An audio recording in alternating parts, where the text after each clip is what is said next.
영광의 왕이 들어오시도록 들릴지어다. 할렐루야.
사랑하는 하나님 아버지, 오늘도 주님의 은혜와 사랑을 감사합니다. 오늘도 온 세상의 주인은 하나님이시고 하나님께서 이 땅을 통치하고 계심을 고백합니다. 그 한가운데에 우리를 세우시고 우리를 통하여 주의 뜻을 이루어 나가시려 하심이 너무나 감사합니다. 오늘도 주의 뜻에 부응하여 주의 뜻을 전달하고 공의로우시고 사랑의 하나님의 마음을 깨닫고 살아가는 우리의 삶이 될 수 있도록 주께서 역사하여 주옵소서. 하나님, 예배를 위하여 다시 녹화를 하며 또한 50명밖에 오프라인 예배를 드리지 못하는 상황이 되었습니다. 예배를 위하여 또 찬양을 위하여 다시 녹화를 하는 찬양팀과 방송팀 그리고 하늘 축복 성가대 특송하는 자들을 주님께서 기억하셔서 이들이 지치지 않는 힘을 가지게 하시고 성령의 충만함을 가지고 녹화하며 예배를 준비할 수 있도록 주께서 은혜 위에 은혜를 더하여 주옵소서.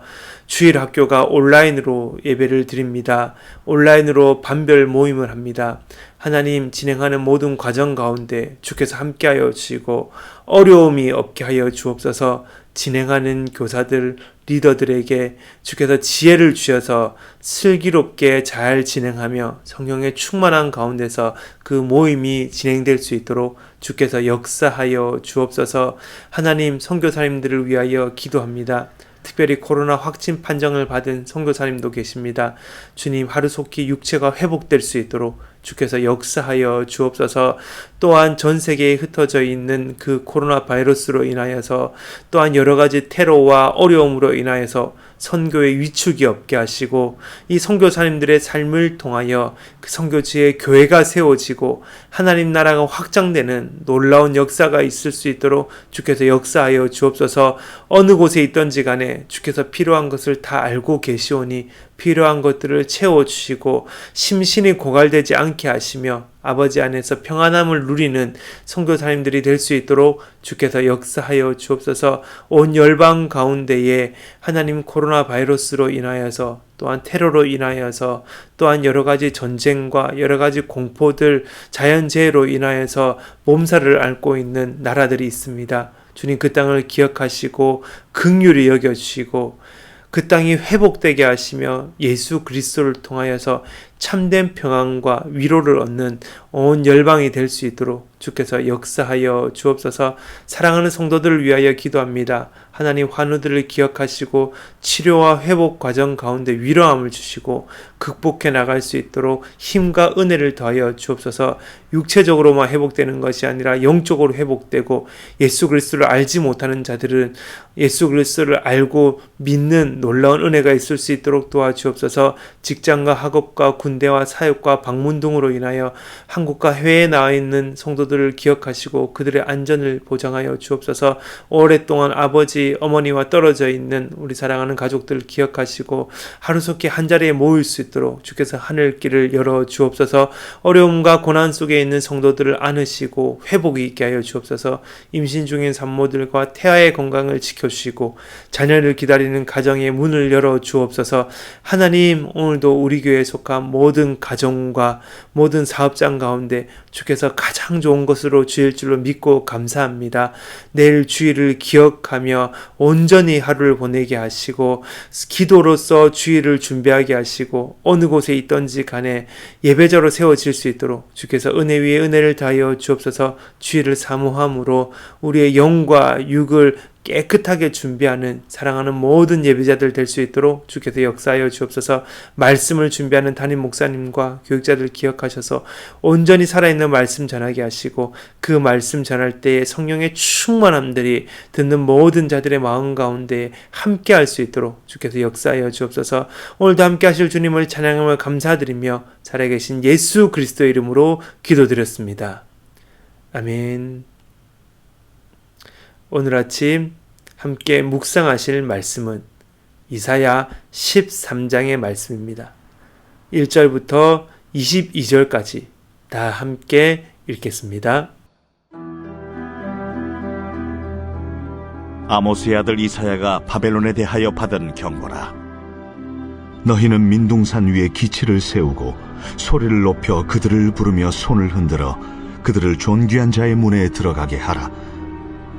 내가 거룩하게 구별한 자들에게 명령하고 나의 위엄을 기뻐하는 용사들을 불러 나의 노여움을 전하게 하였느니라. 산에서 무리의 소리가 나며 많은 백성의 소리 같으니 곧 열국 민족이 함께 모여 떠드는 소리라. 만군의 여호와께서 싸움을 위하여 군대를 거면하심이로다. 무리가 먼 나라에서 하늘 끝에서 왔으며 곧 여호와와 그의 진노의 병기라. 온 땅을 멸하려 함이로다. 너희는 애곡할지어다. 여호와의 날이 가까웠으니 전능자에게서 멸망이 임할 것이미로다. 그러므로 모든 손에 힘이 풀리고 각 사람의 마음이 녹을 것이라. 그들이 놀라며 괴로움과 슬픔에 사로잡혀 해산에 임박한 여자같이 고통하며 서로 보고 놀라며 얼굴이 불꽃 같으리로다. 보라, 여호와의 날 곧 잔혹히 분냄과 맹렬히 노하는 날이 이르러 땅을 황폐하게 하며 그 중에서 죄인들을 멸하리니 하늘의 별들과 별 무리가 그 빛을 내지 아니하며 해가 돋아도 어두우며 달이 그 빛을 비추지 아니할 것이로다. 내가 세상의 악과 악인의 죄를 보라며 교만한 자의 오만을 끊으며 강포한 자의 거만을 낮출 것이며 내가 사람을 순금보다 희소하게 하며 인생을 오빌의 금보다 희귀하게 하리로다. 그러므로 나 만군의 여호와가 분하여 맹렬히 노하는 날에 하늘을 진동시키며 땅을 흔들어 그 자리에서 떠나게 하리니 그들이 쫓긴 노루나 모으는 자 없는 양같이 각기 자기 동족에게로 돌아가며 각기 본향으로 도망할 것이나 만나는 자마다 창에 찔리겠고 잡히는 자마다 칼에 엎드려지겠고 그들의 어린 아이들은 그들의 목전에서 메어침을 당하겠고 그들의 집은 노략을 당하겠고 그들의 아내는 욕을 당하리라. 보라, 은을 돌아보지 아니하며 금을 기뻐하지 아니하는 메대 사람을 내가 충동하여 그들을 치게 하리니 메대 사람이 활로 청년을 쏘아 죽이며 태의 열매를 궁일이 여기지 아니하며 아이를 애석하게 보지 아니하리라.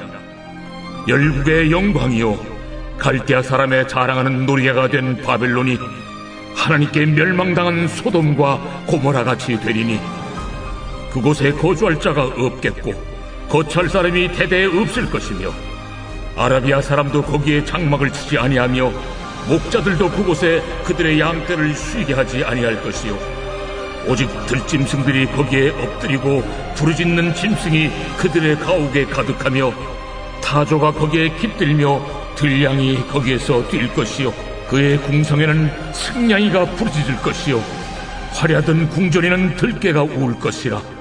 그의 때가 가까우며 그의 날이 오래지 아니하리라.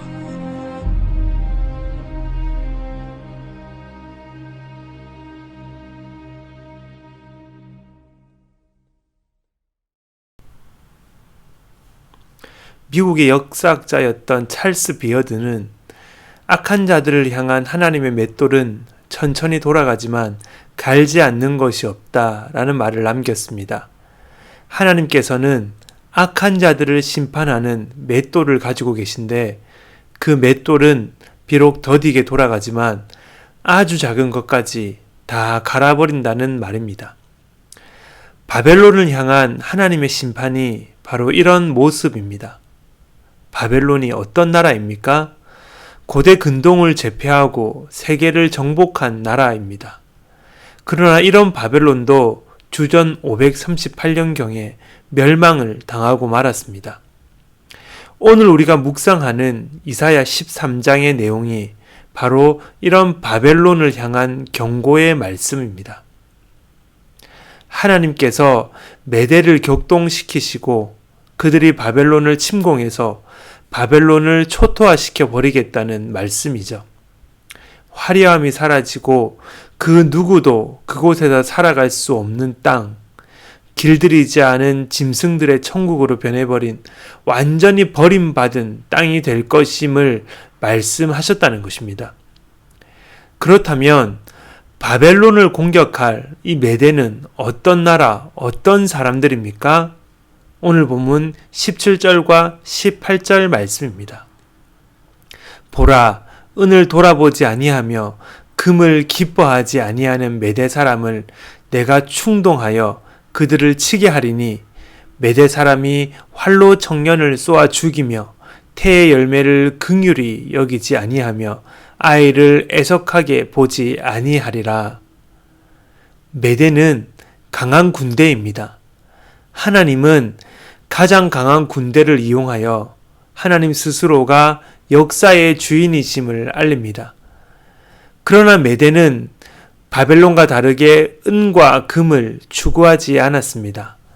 강한 군사적인 힘을 가지고 있었음에도 불구하고 재물에 마음을 두지 않았다는 것입니다. 힘과 재물은 동전의 양면과 같습니다. 뗄 수 없는 것입니다. 힘이나 사회적인 위치가 생기면 재물이 따라올 수밖에 없습니다. 아무리 적게 가지려고 노력을 해도 좌석에 쇳가루가 붙는 것처럼 재물이 계속 붙기 마련입니다. 그러나 은과 금을 사랑하여 자신의 힘을 쓰는 것은 잘못입니다. 더 많은 것을 얻기 위해 주변을 돌아보지 않고 무조건적으로 빨아들이는 것은 좋은 모습이 아닙니다. 그러므로 우리는 이것을 끊임없이 경계해야 합니다. 힘으로 열방을 제패하고 약탈하여 내 배를 불린 바벨론의 모습처럼 되지 않도록 우리는 끊임없이 조심해야 한다는 것입니다. 내가 가진 힘으로 주변을 빨아들이는 어리석은 부자가 되지 않도록 우리는 늘 경계해야 합니다. 힘과 재물이 동전의 양면과 같이 뗄 수 없는 모습이긴 하지만 내가 가진 힘을 가지고 내가 가진 사회적인 위치를 가지고 주변의 사람들의 것까지 빨아들이지 않도록 다른 사람들을 짓밟지 않도록 우리는 끊임없이 조심하고 우리의 마음과 생각을 다스리며 살아야 한다는 것입니다. 그런가 하면 메대는 자원하는 자들이었습니다. 2절과 3절 말씀입니다. 너희는 민둥산 위에 기치를 세우고 소리를 높여 그들을 부르며 손을 흔들어 그들을 존귀한 자의 문에 들어가게 하라. 내가 거룩하게 구별한 자들에게 명령하고 나의 위엄을 기뻐하는 용사들을 불러 나의 노여움을 전하게 하였느니라. 여기서 말하는 기치는 깃발이나 기호를 뜻합니다. 잘 정리된 산 위에 깃발을 세우고 소리를 높여서 군사들을 부르라는 것입니다. 특별히 우리말 성경에는 그들을 존귀한 자라고 부릅니다. 그러나 원어로 보면 이 존귀한 자는 느디빔이라고 해서 자원자들이라는 뜻에 더 가깝습니다. 다시 말해서 자원하는 자들을 불러서 자원자들이 결집하는 진영의 문으로 들어가게 하라는 말씀입니다. 이어서 하나님은 이 자원자들을 향해서 거룩하게 구별한 자, 하나님의 위엄을 기뻐하는 용사라고 말씀하십니다. 이렇게 자원한 자들은 하나님께서 세우신 하나님의 용사, 하나님의 군대라는 말씀입니다. 그러므로 이 전쟁은 하나님의 전쟁입니다. 하나님께서 지휘하시는 전쟁입니다. 하나님께서 자원자들을 모으셨고 하나님께서 거룩하게 구별한 자를 세우셔서 치르는 전쟁이라는 뜻이죠. 이들이 할 일은 딱 한 가지 뿐이었습니다. 나의 노여움을 전하게 하였느니라. 하나님의 진노를 대변하는 것입니다. 하나님께서 지금 화가 나셨다는 것을 알리는 것입니다. 하나님의 뜻을 전하고 하나님의 뜻을 따르는 것입니다. 역사의 주인이신 만군의 하나님의 공의는 오늘도 살아있음을 알리라는 것입니다. 하나님의 공의에 의해 바벨론이 멸망당한다는 것을 깨닫게 하라는 것입니다. 하나님은 지금도 자원하는 자들을 찾으십니다. 그리고 그 자원하는 자들을 통해서 하나님의 뜻이 전달되기를 바라십니다. 하나님의 사랑과 공의가 자원한 우리를 통해 전해지기를 원하고 계신다는 말씀입니다. 자원한 주의 군사로 세워지는 우리가 되기를 간절히 바랍니다. 은과 금을 기뻐하는 것이 아니라 하나님의 부르심에 반응하여 영광스러운 주의 군사로 세워지는 오늘 우리의 삶이 되시기를 간절히 소망합니다. 주께서는 지금도 자원하는 자들을 찾으십니다. 우리 다 함께 기도하며 나아가겠습니다. 우리 시간 기도하실 때 하나님, 바벨론처럼 힘과 욕심을 앞세워 다른 사람들을 짓밟고 있는 것이 있다면 용서하여 주옵소서. 재물을 쫓는 것이 아니라 하나님을 따르는 사람이 되게 하여 주옵소서. 하나님께서 자원하는 자들을 찾으시는데 그 자원하는 자가 나의 삶이 되게 하여 주옵소서. 또한 내일은 주일입니다. 주일을 온전하게 지키고 어느 곳에 있든지 참된 예배자로 세워지는 온 성도들이 되게 하여 주옵소서. 우리 다 함께 기도로 주님께 나아가겠습니다.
아멘.